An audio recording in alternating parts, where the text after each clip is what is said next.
Hey everybody, Maya here, and here we are again for another round of Talky Hands, where I do the talking and my hands do a little bit of a performance. Alright, so right now I want to ask you something, and we're going to get deep real quick, you'll see. So here's your question. If tonight was your last night on Earth, if you died tomorrow, what would you regret the most of having not done up to this point? It seems like a really deep question, but I think it's a good way of reminding ourselves that our time on Earth is very short in comparison to a lot of other things. So when we think about what really matters to us versus what doesn't really matter much to us, that can kind of come out a little bit more clearly, I think, when you consider your own lifespan as a human, as a living being on Earth. I know because I've tried this technique a few times, and it really forces you to, as Kendra Adachi said in a podcast I listened to before, it really forces you to sit down inside. Your mind is no longer running rampantly or ravaging for some unknown cause that you're struggling to attain or struggling to work toward. I think the question really puts your existence into perspective. And by that, I mean that you really have to consider the relative priorities of the things that dominate your day-to-day life. So for me, for instance, I'll give a little personal example.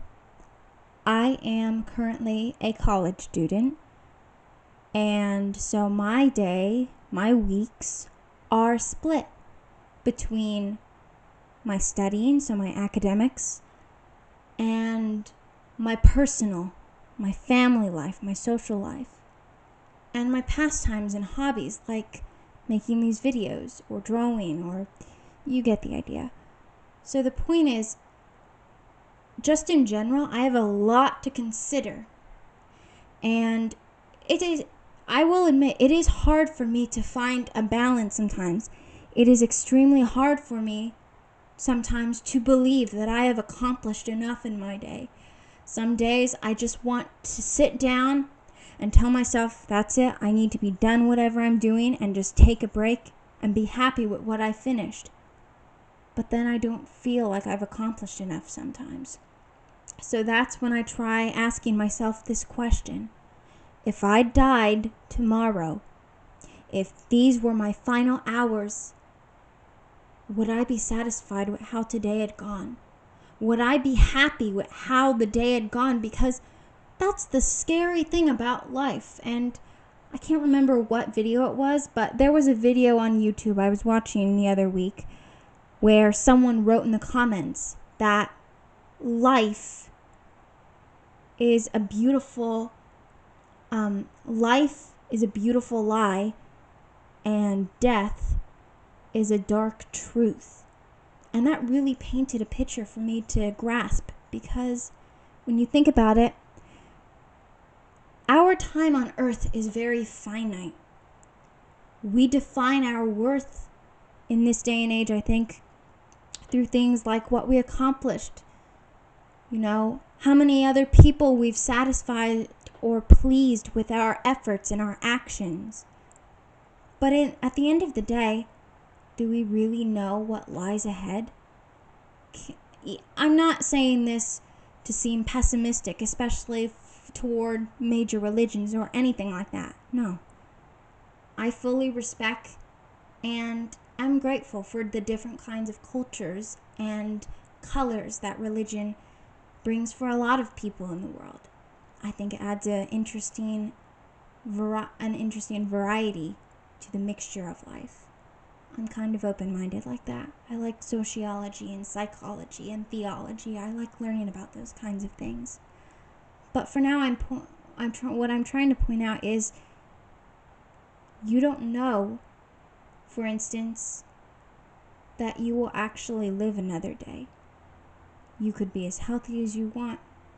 You could be as successful as you want. You could have the best job, the best family, the best house, the best whatever in the world. And you're still not going to know what tomorrow leads to. I mean, think about it. Do you really know with 100% certainty that tomorrow you are going to wake up exactly as healthy or as happy as you are right at this very moment? Nobody knows the answers to those kind of questions. So I think maybe that's why people turn to faith a lot, to reassure their inner conscience that whatever comes next will be all right for them. And so when I like to think about when my day feels extremely overwhelming or extremely tense or hectic or all of those things, I try to remind myself, am I living my life to the fullest as things are? Am I living my day as fullest as I possibly could ask for? So, in my case, this means asking myself, am I getting enough studying done? Am I doing well enough in my academics while still maintaining that important relationship with my family and my friends? Am I still maintaining balance between those two things? Because for me, you can't have one without the other. You can't have one thing dominate your life, because then the others might suffer. And I will say I have had that happen before, where academics dominated so much of my day-to-day life that other aspect of my life, that other aspect, the social aspect, the relationships, and the bonds that I had with people, those felt like they were diminishing little by little. And so I had to cut back on my expectations, my exceedingly high standards for my academics, for my studying, so that I could bring back those aspects of socialization and relationships that I longed for before. And so at this point, it really just, as I tape this, I'm still somewhat struggling to find that balance. But looking around me, I like to think that I am doing well with where I've gotten. And so I offer you, dear listeners, to try the same technique with yourselves. Find that inner peace and solace.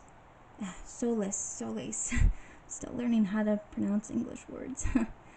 Find that inner tranquility and that inner confidence within yourself.